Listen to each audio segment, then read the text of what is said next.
ಚಳ್ಳಕೆರೆವರೆಗಿನ ಕಾಲ್ನಡಿಗೆ ಜಾಥವನ್ನು ಹಮ್ಮಿಕೊಂಡಿದ್ವಿ. ಇದು ಯಾಕಿದು ಬಹಳ ಮುಖ್ಯವಾದ ವಿಚಾರ ಅಂತಂತಂದರೆ, ಎಲ್ಲ ಒಳ ಮೀಸಲಾತಿ ಚಳವಳಿಗಳು ರಾಜ್ಯ, ರಾಜಧಾನಿ, ಜಿಲ್ಲಾ ಕೇಂದ್ರ, ತಾಲೂಕು ಕೇಂದ್ರಗಳಿಗೆ ಮಾತ್ರ ಸೀಮಿತ ಆಗಿರ್ತವೆ.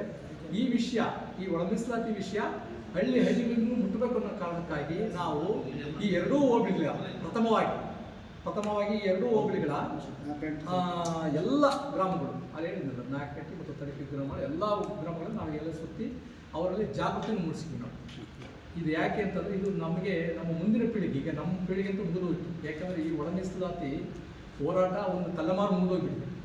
ಒಂದು ತಲೆಮಾರು ಅಂದರೆ 25 ವರ್ಷ ಒಬ್ಬ ವ್ಯಕ್ತಿಯ ಜೀವನದಲ್ಲಿ ಬಹಳ ಮುಖ್ಯವಾದಂಥ ಅವಧಿ.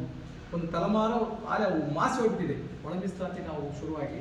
ಆದರೆ ಇವತ್ತುವರೆಗೆ ನಮಗೆ ನ್ಯಾಯ ಸಿಕ್ಕಿಲ್ಲ. ಎಲ್ಲ ಪಕ್ಷಗಳು, ಕಾಂಗ್ರೆಸ್ಸು, BJP, JDS ಎಲ್ಲ ಪಕ್ಷಗಳು ಈ ಜನಾಂಗನ ನಿರಂತರವಾಗಿ ಸರತಿ ಮೂಲಕ, ನಾನು ಈ ಸಲ ಮೋಸ ಮಾಡ್ತೀನಿ, ನೀನು ನೆಕ್ಸ್ಟ್ ಸಲ ಮೋಸ ಮಾಡು, ಇನ್ನೊಂದು ಸಲ ನಾನು ಮೋಸ ಮಾಡ್ತೀನಿ ಅನ್ನೋಂಥ ರೀತಿಯಲ್ಲಿ ಸರತಿ ಮೂಲಕ ಇವ್ರನ್ನ ಮೋಸ ಮಾಡ್ಕೊಂಡು ಬಂದಿದ್ದಾರೆ. ಪ್ರತಿ ಚುನಾವಣೆಗಳಲ್ಲಿ ಆಶ್ವಾಸನೆ ಕೊಟ್ಟಿದ್ದಾರೆ. ಆಮೇಲೆ ಅಧಿಕಾರಕ್ಕೆ ಬಂದ ತಕ್ಷಣ ಅಲ್ಲಿಂದ ಅವರು ತಮ್ಮ ಕರ್ತವ್ಯ ಭ್ರಷ್ಟರಾಗಿದ್ದಾರೆ. ಆ ಕಾರಣಕ್ಕಾಗಿ ನಾವು ಈ ಚಳುವಳಿಯನ್ನು ಗ್ರಾಮ ಮಟ್ಟಕ್ಕೆ ತಗೊಂಡೋಗಿ ಒಂದು ಜನಾಂದೋಲನ ಮಾಡಬೇಕು ಅನ್ನೋ ಕಾರಣಕ್ಕಾಗಿ ನಾವು ಈ ಪ್ರಥಮ ಹಂತದಲ್ಲಿ ನಾವು ನಾಯಕನಹಟ್ಟಿ ಮತ್ತು ತಳಕು ಹೋಬಳಿಗಳ ಎಲ್ಲ ಗ್ರಾಮಗಳ, ಪರ್ಟಿಕ್ಯುಲರ್ಗೆ ಮಾದಿಗ ಮತ್ತು ಮಾದಿಗ ಸಂಬಂಧಿತ ಜಾತಿಗಳು ಮತ್ತು ಇದಕ್ಕೆ ಯಾರ್ಯಾರು ಒಳ ಮೀಸಲಾತಿ ಸಂಬಂಧಪಟ್ಟ ಯಾರು ಸಪೋರ್ಟ್ ಮಾಡ್ತಾರೆ ಅಂಥವರೆಲ್ಲರ ಒಂದು ಸಹಕಾರದಲ್ಲಿ ಈ ಹೋರಾಟವನ್ನು ನಾವು ಮಾಡ್ತಾ ಇದ್ದೀವಿ. ಹಾಗಾಗಿ ನಾಳೆ